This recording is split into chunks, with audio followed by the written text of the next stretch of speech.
Hello guys, so this is step 6 of the 3x3x3 Rubik's Cube, step 6 of 8.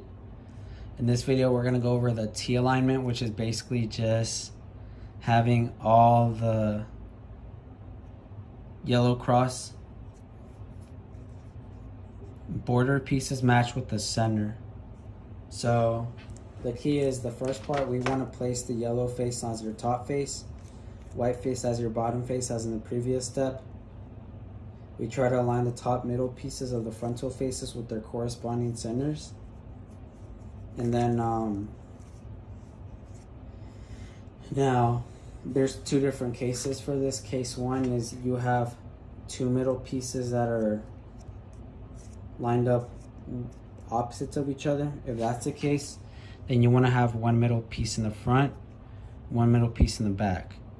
Now case two is where you have them consecutively. So we're going to twist this cube until we have at least two middle pieces. So no, oh yes. So in this case we have green matched with this green center, red top middle matched with this red center. So what we're going to go ahead and do is we're going to place this red face towards the back, because you want the other face, which is the green face or whatever face it may be on your cube, to be towards your left hand side. So one face always towards your left hand side, one towards the back. And now we apply this algorithm. I'm going to do it very slowly. Right side up, R, U2, R prime, U prime, R, U prime, R prime, U prime.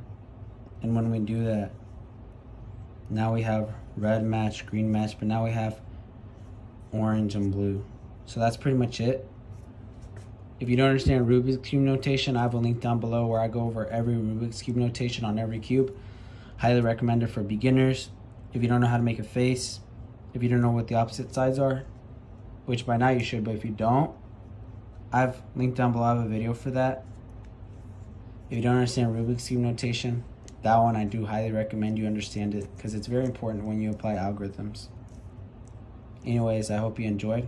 Go ahead and like and subscribe. Peace.